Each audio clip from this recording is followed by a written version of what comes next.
Na realidade, eu vou invocar uma frase de Thomas Hobbes, no Leviatã, lá no capítulo 13. Na guerra, a força e a fraude são duas virtudes cardeais. A frase que vem na sequência é: a justiça e a injustiça não fazem parte das faculdades do corpo ou do espírito.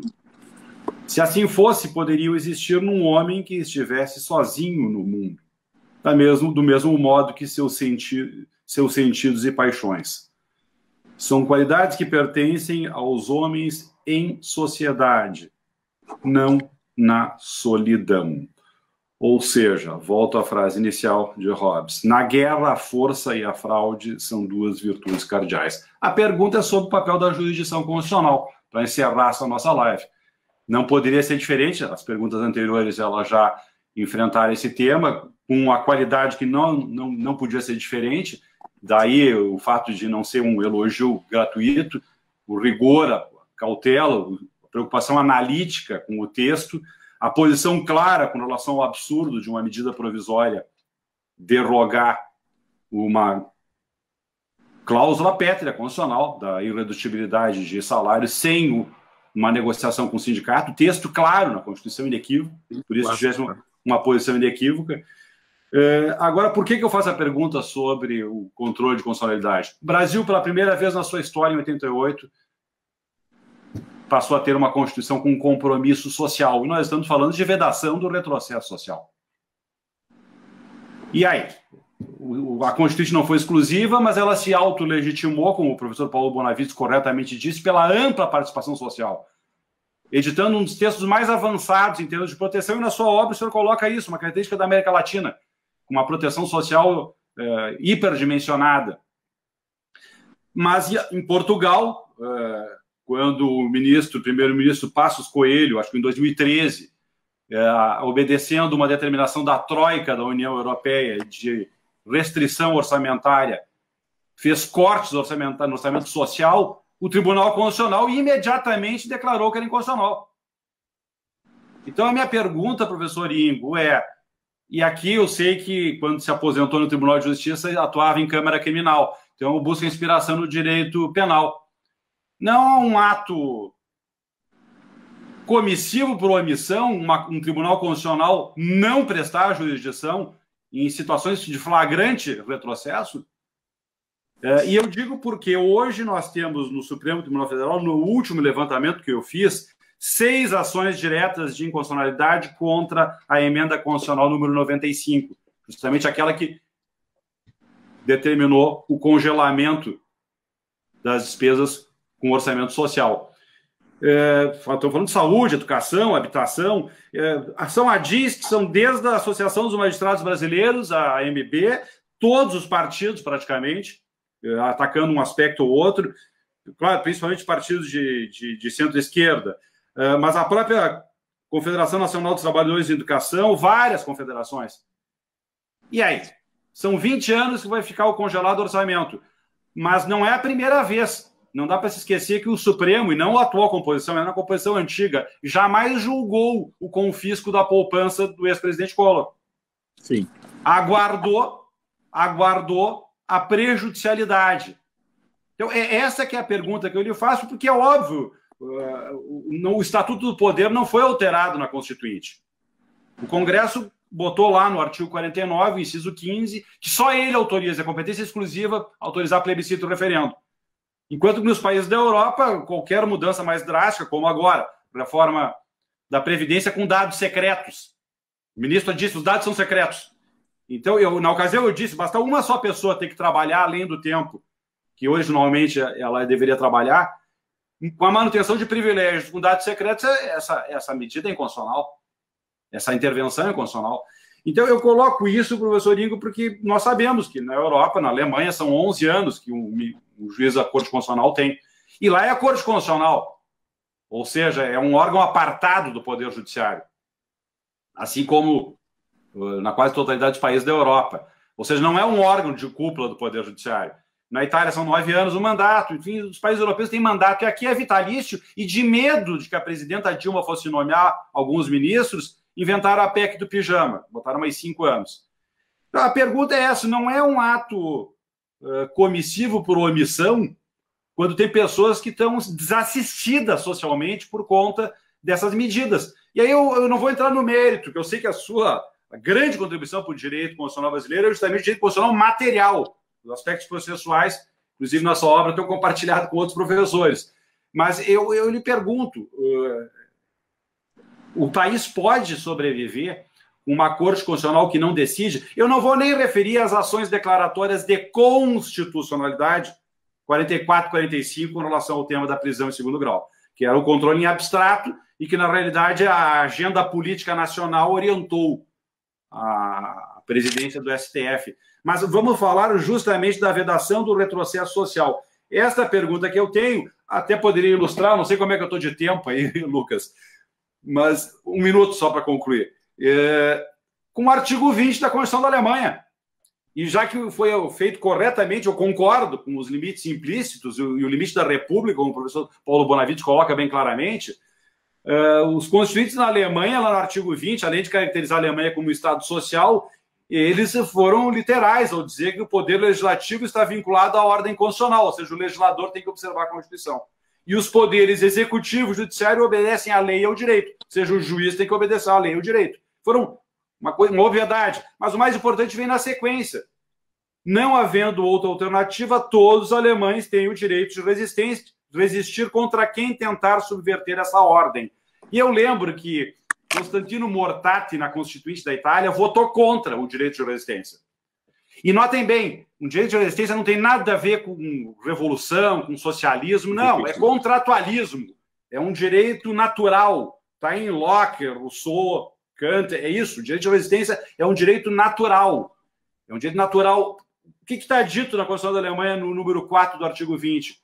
Bom, os alemães têm direito de resistir contra isso. E aí pode uma Corte Constitucional reescrever o texto? E aí eu vou dizer, o problema maior que aí o enfoque da minha pergunta, com decisões que às vezes furam a fila, como essa. Foi uma decisão para dizer que uma medida provisória era constitucional. Agora, 6 ações diretas de constitucionalidade, e talvez sejam mais, o último levantamento, contra a emenda constitucional 95. Quando é que serão julgadas? Essa que é a pergunta. Então, eu coloco essa indagação e fico por aqui, porque é justamente um tema que eu acho que a sociedade brasileira tem que se atentar. Eu não vou falar do impeachment e de outras questões, das intervenções na vida política, do presidente do Supremo querendo inovar hoje com uma nova inelegibilidade de medo do Sérgio Moro, quando um ministro da Corte Constitucional não deveria estar envolvido na vulgaridade da política. Eu não vou falar disso. Agora, o direito assegurado pela emenda 45 está lá no artigo 5º. É ou não é uma cláusula pétrea? A prestação judicional em tempo razoável. Professorinho, com a palavra. Muito bem, querido Paulo Torelli, mas muitas provocações ao mesmo tempo. Mas eu vou ficar naquilo que me parece que é o foco realmente nevrálgico, é o ponto nevrálgico das tuas colocações. Até porque realmente eu mesmo pedi que fosse 6h30, até porque é sábado também tem a questão familiar.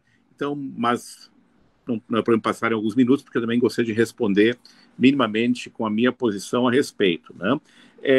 Vamos ficar na questão de se pode uma corte constitucional ou um Supremo Tribunal que também exerce funções de corte constitucional, no dia de corte constitucional, mas de guardião da Constituição, né? Pode não julgar, né? Ou pode simplesmente levar o tempo que bem entender para julgar, né? São duas coisas: não julgar ou levar o tempo, né, que bem entender. Nós sabemos que já houve decisão envolvendo questões pré-constitucionais, né, pendentes diante da Constituição, e não julgadas em 90 relativas a 87, né, falando de muito mais tempo, 30 anos ou mais, né? E é claro que isso é uma patologia, né? Independente, eu não gostaria de entrar no mérito da decisão em si, porque qualquer corte é plural. Exigir que haja uniformidade, porque eu entendo que tem que julgar assim, assim assado, eu não gosto de referir. E qualquer corte plural é importante que seja plural, né? E não seja simplesmente uma voz uníssona, que eu acho interessante, porque também, né, fomos entender, sempre vai haver um conjunto da população que vai achar o contrário. Eu acho que isso é um pouco mais delicado para discutir aqui, né? Mas, do ponto de vista objetivo, né, da razoável duração do processo, nós também sabemos que razoabilidade e proporcionalidade tem que ser feita em caso concreto. Nós sabemos que tem decisões do Tribunal Europeu de Direitos Humanos, entendendo que 2 anos, 3 anos, né, até 5 anos, eventualmente, do tipo de processo, não violaria esse direito, né? E nós temos uma decisão do Tribunal Europeu de Direitos Humanos, entendendo que uma raríssima decisão do Tribunal Constitucional da Alemanha, que levou mais de 5 anos, mas é raro isso, muito raro, né? Realmente é raro, teria, passando 5 anos na instância do Tribunal Constitucional, violado esse direito. A Corte Europeia levou mais tempo do que o Tribunal Constitucional para decidir. A Corte que decidiu que havia uma violação desse direito levou mais tempo que a que foi considerada um violação. Mas isso a gente sabe que é uma patologia, e nós sabemos que uma Corte Constitucional, pelo menos as que a gente conhece como tem atuado, não se dá o direito de simplesmente não decidir nunca, né, e de passar certos limites. Mas a gente também sabe que é uma autovinculação. É uma autovinculação a esse direito. Uma Corte Constitucional que tem a última palavra, uma interpretação constitucional, ela se autovincula. Ela se autovincula. E o único instrumento realmente para, digamos assim, para impor uma vinculação de uma Corte Constitucional ou de um Supremo Tribunal, seja como o nosso, seja como o americano, a esse direito, a esse dever, na verdade, constitucional, né, vinculativo da prestação jurisdicional e mesmo processo administrativo, né, em tempo razoável, né, pode ser imposta num sistema como o europeu multinível, onde há um tribunal, né, que decide de forma vinculativa e onde há uma tradição dos países, pelo menos majoritariamente, de seguir essas decisões ou pelo menos cumprir, né, a sanção imposta, né, nesse caso. Mas normalmente é uma autovinculação. Mas eu entendo que realmente, né, não julgar por um tempo pode até ser positivo. Durante algum tempo é possível, né, sustentar que deixar a jurisprudência evoluir, deixar o debate político acadêmico evoluir, né, pode ser importante para uma decisão mais maturada, inclusive mais adequada. Mas isso, evidentemente, pode ser 1, 2, 3, 4, 5 anos. Acho que em alguma circunstância pode justificar, né, o não decidir por algum tempo. Né? Mas me parece injustificável, né, que não se decida nunca, ou que se passe 10, 15, 20 anos sem decidir, ainda mais questões tão centrais. Menos que se possa gostar da decisão, acompanhá-la, a decisão, né, a ocorrência da decisão, ela é fundamental, apenas também de uma quebra de uma institucionalidade, né, democrática, né, eu não tenho dúvida disso, né, não tenho dúvida disso. Né? Também pedidos de vista não pode ser perder de vista. Né? Nós sabemos também que não é necessária nenhuma reforma constitucional, nem de regimento, para que se possa levar isso a sério. Né? O regimento é claro que não pode ser a perder de vista. Né? Uma questão de cumprir regimento, mas novamente aqui temos uma questão de postura, né? De autovinculação clara, né, aos princípios que a própria Constituição coloca e muitas vezes o próprio regimento da Corte coloca. Né? Não precisa nem para a Constituição, né? Basta olhar para o próprio regimento interno. Mas, novamente, repito, né? É aqui que também, muitas vezes, que uma Corte que também tem muitas virtudes, como disse, também tem virtudes, também tem decisões muito importantes, né? Às vezes se perde no caminho e pode se deslegitimar, pelo menos em circunstâncias como essas. Né? Porque o guardião da Constituição é o primeiro, né, que tem o dever de levar a sério, né, essa sua função institucional. Eu faria apenas uma correção agora, né, sobre a decisão do Tribunal Constitucional de Portugal, assim chamada jurisprudência da crise. Né? Eu devo lembrar que foi uma sequência de decisões. Né? E a primeira decisão não declarou a inconstitucionalidade. Ali se entendeu que, temporariamente, né, ainda havia proporcionalidade, e depois, na segunda e terceira decisão, é que se reconheceu inconstitucionalidade de algumas mudanças. Né? Desculpa interromper, mas qual é o tempo da primeira para a última? Sim, claro. As decisões foram questão de um ano já, né? Não passou nem um ano. Me perdoe porque eu tive que fazer uma pergunta sintética. Eles prestaram jurisdição. Claro, evidente, prestaram jurisdição e decidiram, né? Decidiram realmente questão... E com a devida autocontenção, eles não saíram dando taquarada, como diz o Lucas. Eles foram sopesando mas declararam inconstitucional. Claro. E foi também disputado, foi por maioria, né? Gerou um grande debate político, acadêmico, né? Inclusive foram publicados livros coletivos com os diversos debates, né? Sobre isso. Inclusive, um defensor das decisões da inconstitucionalidade foi o Jorge Reis Novaes, também publicou um livro sobre isso, né? Um outro livro dividiu as posições. Então, foi um amplo debate político, acadêmico, público, né? Mas a Corte decidiu sequencialmente, sim, inclusive de forma relativamente rápida, né? Levando em conta a importância do problema nacional do problema, né? A Corte, inclusive, reagiu de forma rápida. Agora, também temos que dizer que, embora essas patologias evidentes, que eu reconheço são patologias, né? Que nós temos também no andar das carruagens, muitas vezes na nossa Corte Constitucional, também deve-se dizer que na pandemia, agora o Supremo Tribunal Federal tem reagido em grande parte dos casos, inclusive na defesa de liberdades públicas, também com muita rapidez, né? Agora, não é possível, né, que, apesar disso, uma corte, né, não se autovincule, né, minimamente ao seu dever de prestar jurisdição, né, e sem um dever de julgar daquela forma, mas, evidente, ao dever de prestar jurisdição, estou de pleno acordo, né? Isso deslegitima a função e a figura, realmente, nesse ponto, ela pode deslegitimar a própria institucionalidade de uma corte constitucional, o que cumpre essa função. Com relação ao poder constituinte, se me permite um comentário, né? Gostei da lembrança do nosso querido professor Paulo Bonavides, né? Da autolegitimação no processo constituinte, concordo com isso. Eu diria mais, o fato, não existe uma exigência histórica de que se trate uma constituinte exclusiva. Isso não existe, né? Sequer existe isso. Eu devo lembrar que a Constituição Americana, os framers da Constituição Americana, reunidos em Filadélfia, em 1787, não tinham mandato constituinte.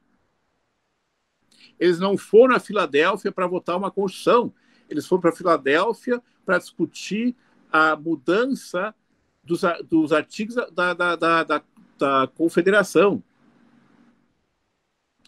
O que estava em causa era alterar o Estatuto Constitucional, né, da União dos Estados, dos países, das ex-colônias, né, para melhor enfrentar, né, o poder central da Inglaterra. E lá, então, é que se arvoraram por maioria, né, a serem constituintes. Portanto, foi um autoempoderamento constituinte.